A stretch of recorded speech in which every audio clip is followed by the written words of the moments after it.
There's a moment early in Stranger Things that's easy to overlook because it doesn't come with a jump scare or a speech or a big reveal. Instead, it's quiet and it's almost still. Eleven is wearing a dress, she's wearing a wig, and she looks down into the water like she's waiting for it to tell her something. And the reason that moment hits so hard is because it's not vanity, it's recognition. For the first time, she isn't looking at herself as a weapon. She isn't looking at herself as a problem. She isn't looking at herself as 11. She's looking at a girl. And once you notice that, it becomes difficult to talk about Eleven's story as only a story about monsters or powers or the upside down. Because long before she ever saved Hawkins, something else was taken from her, her girlhood. Girlhood is often defined as the state or time of being a girl, but in reality, it's more than an age range. It's a shared experience and a mindset. It's the in between space when you're not quite a child anymore, but you're not yet a woman either, and you're slowly learning who you are. Girlhood is where identity starts forming through small moments that don't look important in the moment. You try things, you change your mind, you develop preferences, you like things just because, you want things just because. You learn the difference between what you enjoy and what you've been told to enjoy. You learn your own voice. And when that space is denied, it doesn't just delay growth, it distorts it. That's what Hawkins Lab did to Eleven, because Hawkins Lab did not just keep her secluded from the outside world. It controlled the way she saw herself. It controlled her language, her body, her identity, and her ability to say no. Even her name was taken. She wasn't called Jane. She wasn't called a girl. She was called 11, a number that reduced her to a role, a label that told her every single day that her value came from what she could produce. A name gives you personhood. A name gives you a function. And Dr. Brenner understood that language is a form of power. He didn't just train 11, he raised her inside a structure where affection and obedience were blended together until she couldn't tell the difference. He built himself up as a father figure in her mind and had her call him Papa, not because it was comforting, but because it created loyalty. It made her feel like the person controlling her was also the person caring for her. And that kind of dynamic is especially dangerous for a child because it teaches them that love is conditional, that being cared for is something you earn by performing correctly.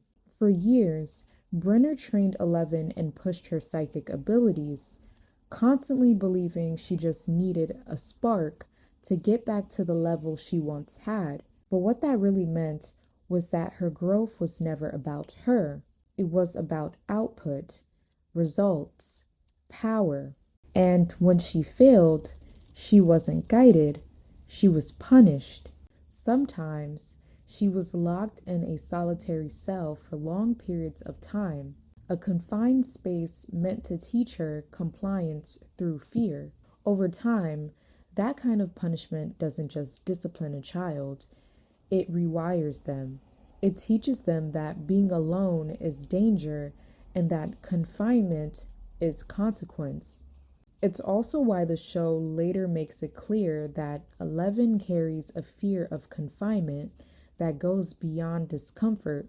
It's trauma. It's the body remembering what the mind had to survive.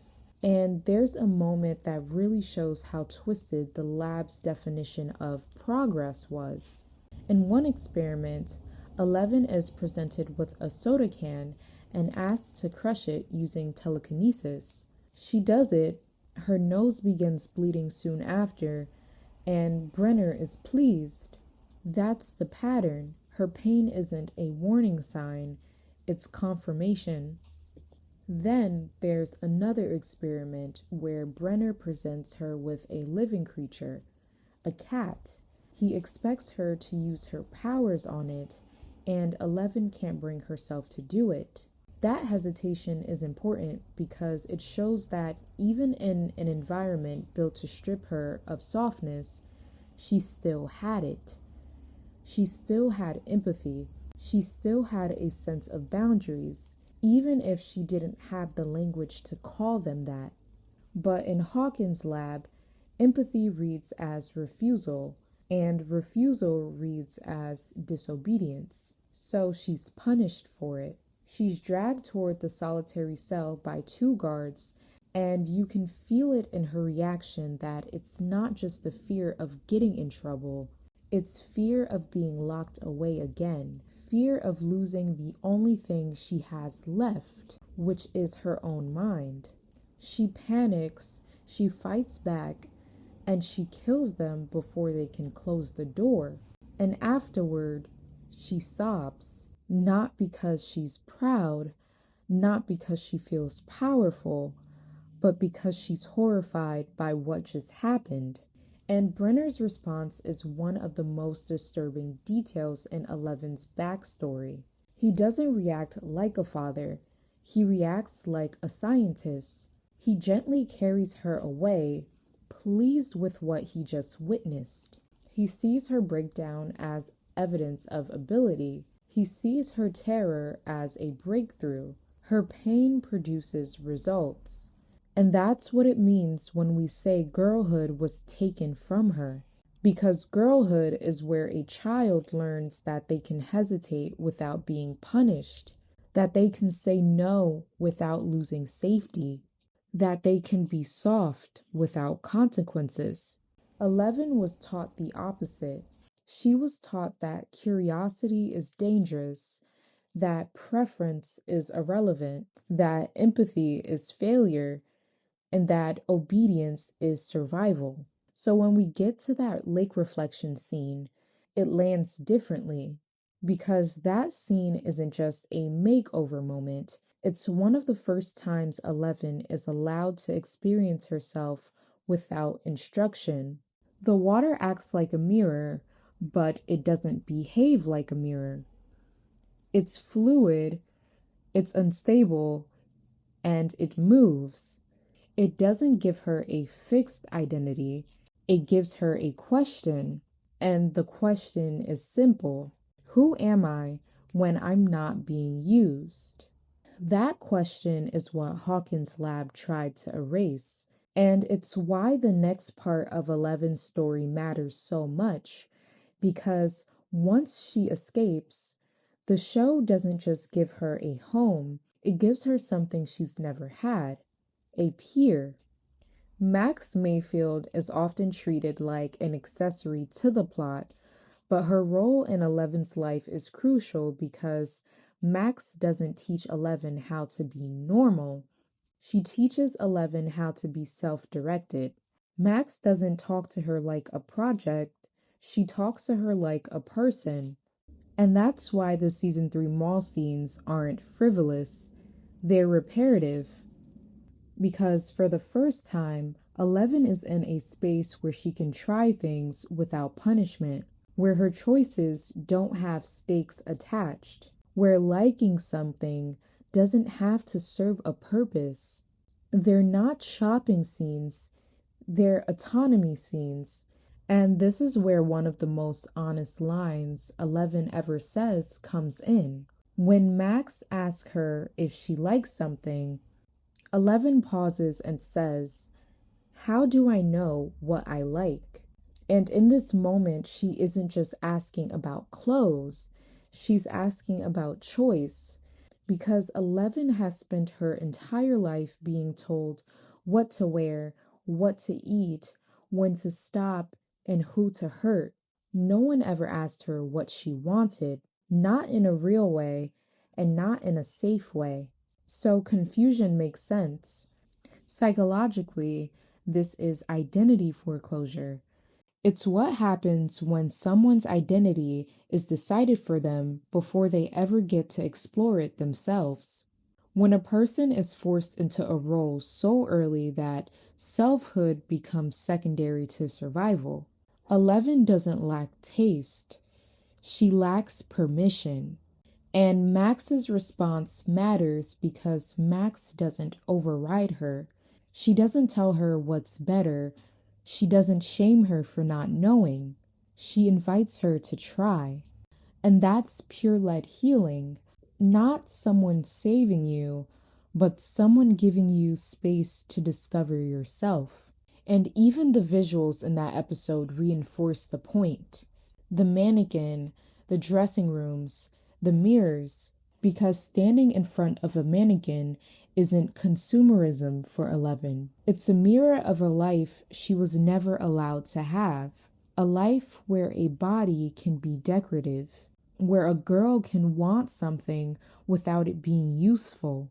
Girlhood is often where people learn preference, self expression, experimentation, harmless desire. 11 was denied all of it. So even something as simple as choosing an outfit becomes a kind of reclamation. And the show makes one more detail clear, almost like a quiet thesis statement. Wonder Woman. That magazine isn't just an Easter egg, it's a blueprint. Wonder Woman represents power without apology, strength without masculinity, morality without obedience. She protects not because she's told to, but because she chooses to. That matters for 11 because Hawkins Lab taught her that power exists to be controlled. Wonder Woman teaches her that power can belong to you, that strength doesn't cancel softness, that femininity isn't weakness. And that's one of the most important things Stranger Things gets right. 11 does not become weaker when she embraces girlhood, she becomes more complete. The show isn't saying girlhood saves her, it's saying girlhood was always part of her power. It was simply denied. Because love doesn't distract 11 from who she is, it humanizes her. It gives her context. It gives her a reason to fight that isn't just survival. So when 11 asks, "How do I know what I like?" it's not just a sweet moment, it's the most honest thing she's ever said. Because liking something requires choice, and choice was never part of her childhood. She was trained to obey, to perform, to survive. No one ever asked her what she wanted, not until now. And that, more than monsters, more than powers, is the girlhood that was taken from 11.